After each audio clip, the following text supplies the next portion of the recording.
Welcome, I'm the Black Cuber, and today we're going to be going over part 2 on how to solve a 4x4 Rubik's Cube blindfolded. So let's get started. There's a fire by the fire brigade. So tonight we losing this fight. So tonight is This is going to be part 2, execution, where I explain how to actually solve the cube, how corners work. Corners works the exact same way as they would on the 3x3, except you use the altered Y perm, which swaps these two wings and this corner. This is a little bit hard. So I'm trying this new camera angle, so I don't know if how it works or how it looks, but yeah, so corners are the exact same, so there's really no S3x3, so there's no really need for explanation. Now the things you are gonna have to look out for are wings, and I'm explaining wings. So the way you're gonna be solving your wings is with small r2. So let me give you a few examples. Okay, let's take this example. Now, in part 1, I explained the lettering scheme to this method. So this is A, B, C, and then D, and then E, F, G, H. I, J, K, L, and so forth. So if we get this case where this needs to go to J, and then J needs to go to L, we're going to do the exact same setup moves as we would for something like this case, where we need to go to J. Remember, this is for M2. When you go to J, we set it up right there. So, let's go right there, so that's J, and then we'll do an M2, and then undo. Same thing applies to here. We do the exact same setup moves, and then we do a small R2, and then we undo. So this needs to go to L, and then R, and then D. So this needs to go to L, R, and D. I mean L, T, and D. Sorry. So we'll set up to L, M2, to T, M2, and then D, M2. So same thing here. We'll set up to L, small R2. Set up to T, small R2. And then set up to D, small r2. That's how wings work, and it's really easy, and I'm just going to go over a few cases that you may not really know. Like I said, at the end of this video, I'm going to have all the setup moves and stuff in the description down below, so you can go and use that. Now, you're probably wondering, how do we set up to the L slice? Because you might get... Let me give you an example. Let's say I have a case like this, where this needs to go to A, and then A needs to go to C. So I'll do A, just small r2, and then I need to get to C. To get to C, you're like, how do I do that? I can't just use the standard C algorithm that you would use in M2, because that doesn't work.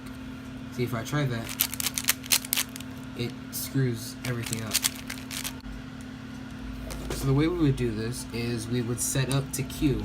So every sticker on the small L slice, you're gonna set up right here. So if this is C, I'm just gonna do a small L prime to set it up right there, and then you solve it as the Q target using the Q algorithm. And then you undo that setup with a small L, and then that's how you solve everything on the L slice. So again, if it's K, if you have K, if you need to set up to K, small L2, do the Q sticker algorithm, and then if it's W, small L, and then same thing. If it's Q, this is Q in general, then just do the algorithm with no setup moves or nothing. That's how you do it with that. Now, once you do your last target, you'll encounter something called parity, and then parity is when you have an odd number of targets.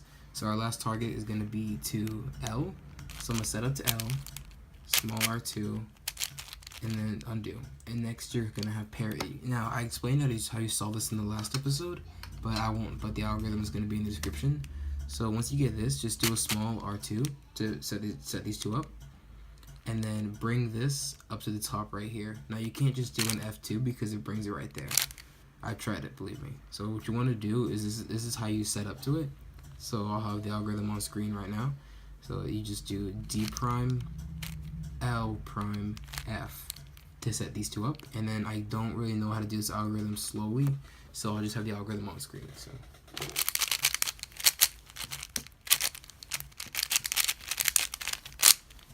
and then you undo the setup move by doing an F prime, L, and then D.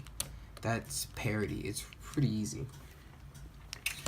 And now on to centers. Centers is what everyone wants to know, and centers is really easy. It's not difficult. Centers is really easy, and it should be mostly intuitive. This is your buffer, and this is going to be your helper buffer or slave buffer, whatever you want to call it. So this is your buffer, and this is your helper. So everything you have, you want to set up to this piece right here.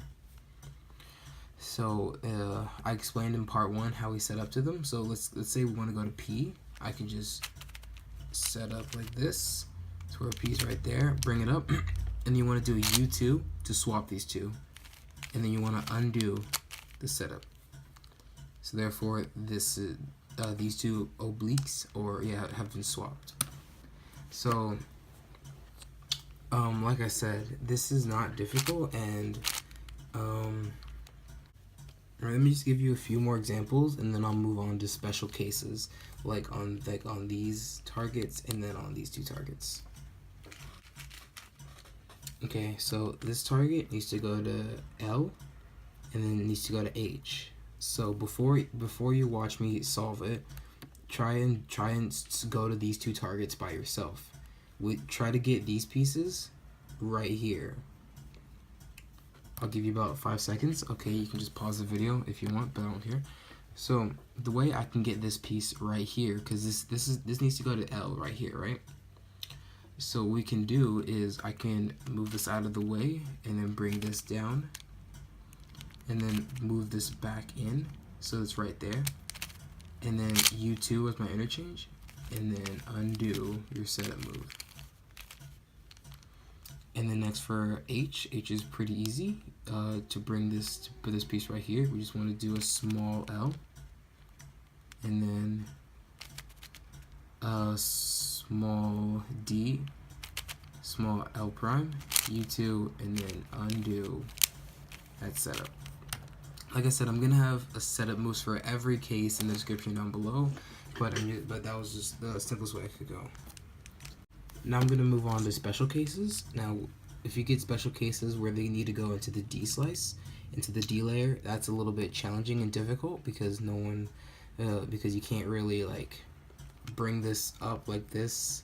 You can't do this and then solve it as if it's this target, because then that'll mess up the U layer, and you can't mess up the U layer. So this is U, V, W, and X, by the way, in my lettering scheme. So you're gonna have this one algorithm that is gonna shoot to every piece right here. So if you need to shoot to U, just do a D to set that up right there. If you need to go to V, D2 to set it up right there. And if you need to go to W, set that up right there. So since I need to go to X, so I'm just going to just set up to this right here. And the algorithm is going to be on screen and in the description below. So this is the algorithm.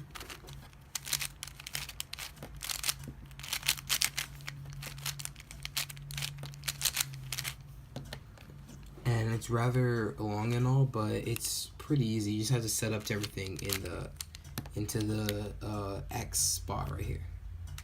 So here's another example. If it needs to go to V right here, you just set it up right there. So if this needs to go to V, then I'll just do a small a D2 to bring this to the X location, and then I'll do the algorithm.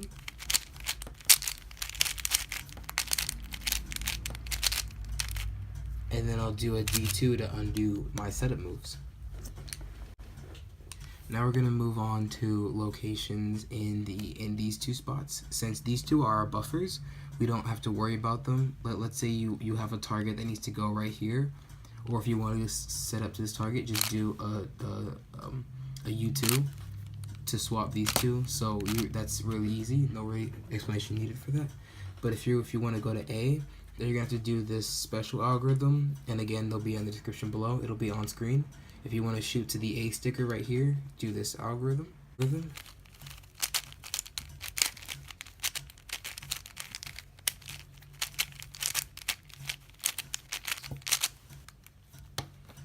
And you obviously couldn't tell because it's all white, but this this piece came right here. And let me just try to give you an example of that real quickly. Alright, so here's an example. So my buffer is white, so I need to break into a new cycle. So I'm going to break into A. I'm going to go to A, and then I'm going to go to L. So I'm going to do the algorithm for it that goes to A, which is this.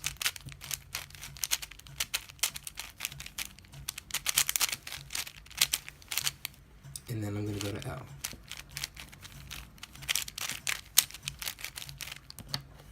C is the exact same thing, except instead of U, you do U prime. So you do the algorithm, and you do U prime instead.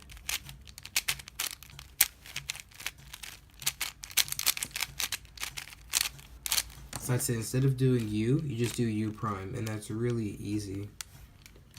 So that's centers, and like I said, they're all intuitive. You just want to try and get them into the skew sticker. So let's say I want to get to F, I can just do small L prime and then a small U to bring that down right there.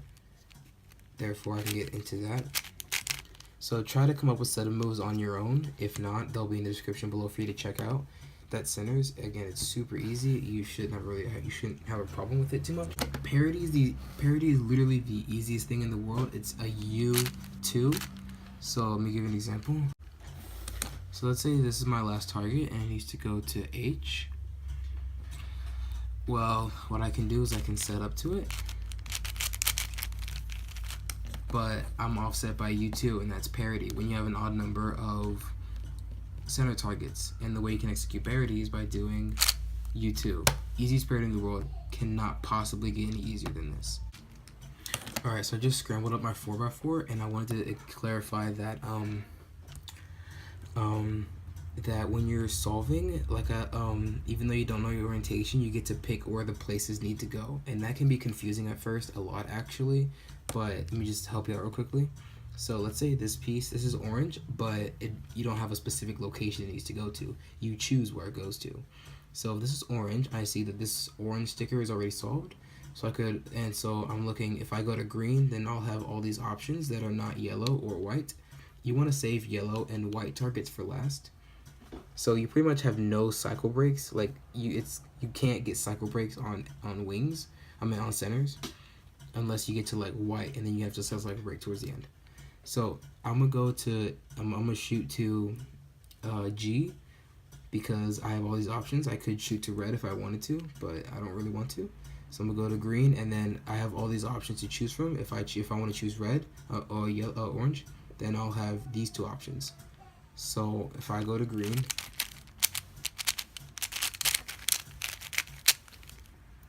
then I think I'm gonna go to blue because I can have more options. So I'm gonna go to blue, and then like I said, just options that I can go to. So that's centers, and like I said, it's intuitive, and you should figure out the set of moves on your own. You should have no hassle with it, and so I wish you guys the best of luck at solving. And if you have any questions or comments, leave them in the comment section below, and I'll be sure to answer them as soon as I can or as soon as possible. So I will have a walkthrough solve of 4x4 blind hopefully tomorrow that I'll make a video on. One thing to note, like I said, orientation really hits you hard, and you're gonna have to orientation down in order for you to successfully do this. So I recommend you solving in the orientations of solving centers first, edges next, wings next, and then corners last. But this is how to solve a Rubik's Cube, a 4x4 Rubik's Cube blindfolded, part 2, execution. So I hope I explained everything as far as how edges goes, everything on the L slice,